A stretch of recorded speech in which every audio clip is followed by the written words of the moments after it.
Thank you for watching, and remember to like this video and subscribe to my channel. Thank you for your support.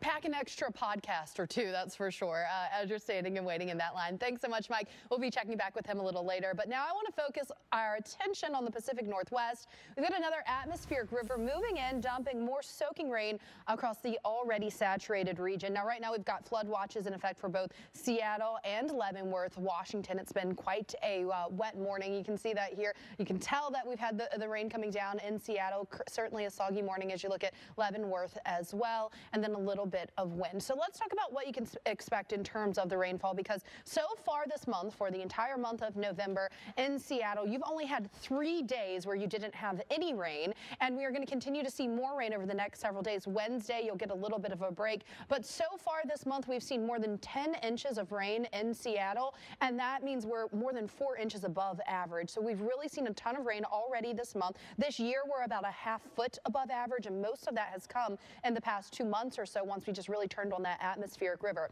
So here, as we look across the Olympic Peninsula out toward the Cascades, you can see that's where we're going to see some of the higher totals. We have flood warnings for portions of the Snoqualmie River, and as you get on that lee side of those mountains, heading up in that elevation, that's where you really see some of that water wrung out of those clouds coming down, making some impressive totals over the next several days. So those flood watches that we do have in effect, of course, creeks, streams, low-lying areas, you get all of that rain coming from the lower elevations, or the higher elevations, and then collecting in the lower elevations, and that could certainly lead to some flooding for some flood-prone areas. So here's what it's looking at like right now. You can see where we're seeing the focus of that rain coming into the Olympic Peninsula. No rain right now in Seattle, but that won't be the story as we head through the rest of the day. It's dry across the rest of the Pacific Northwest, though. That's going to change over the next several days. We'll continue to kind of see the spout of atmospheric moisture coming on shore. That's going to bleed down into Portland, eventually filling in across Seattle. We'll get some of that activity over across the northern Rockies as well, Spokane. You guys will see some precipitation before all is said and done. And then you'll notice it's much of the same area that just continues to see this rain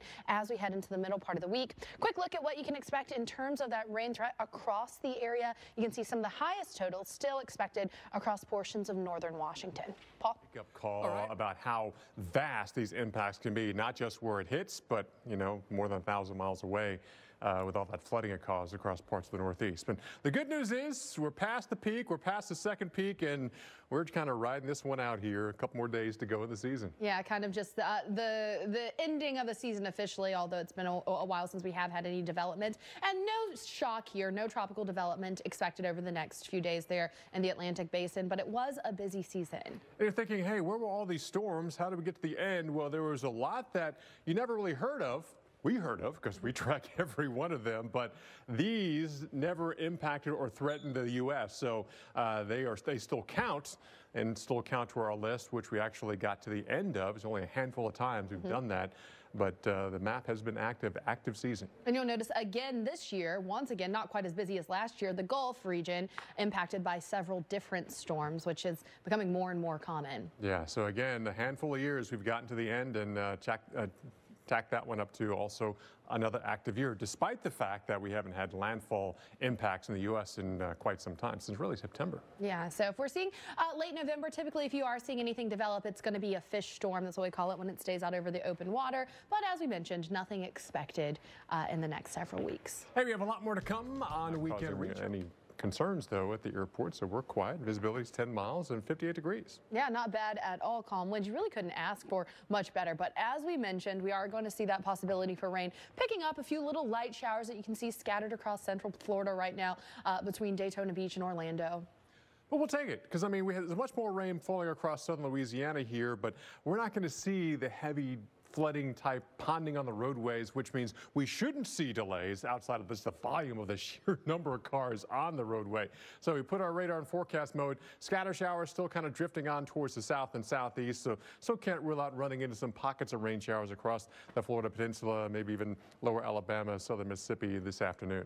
Yeah, I-10 could be a wet ride at times, but just slow down a little bit. You shouldn't have too many problems. Now, eventually, we're going to see this continue to build eastward. Pensacola, you'll have some showers around through the later morning hours, and then, of course, dry later on throughout the day. And beautiful for much of the day in Florida. It's the later afternoon that you start to see north and north central Florida, Tampa Bay, Melbourne. You start to get into some of that rain, and it eventually pushes into South Florida by Monday morning. This is just enough to put a chill in the air and run you off the beaches here, maybe out of the pool, but overall, you know, by tomorrow, things have pretty much passed us by. We're looking at sunshine returning, and tonight, tomorrow morning, definitely a chilly start for you in the 50s, even down towards South Florida, but returning to the 70s and even 76 with some sunshine there in South Beach. There are people laughing at us saying that it's chilly in the 50s, but that is chilly in Florida. Let me tell you, there will be some jackets out. That's right. Let's talk about how much rain we've seen, because some of us have really seen quite a bit of rain so far this year to keep us well above average. You can see here, especially across Louisiana, the Gulf Shores area, we're talking about more than a foot of rainfall above average so far this year. But parts of Florida, it's like the haves and have-nots, not as much in South Florida, more northern Florida. So it's very interesting to see who is, you know, maybe 30 miles away is 10 inches above average for the year here. So definitely a hodgepodge or a hopscotch of the heavy rain, both those together. But today, the scattered rain showers pushing southward, giving you slight problems for travelers. Well, 2021.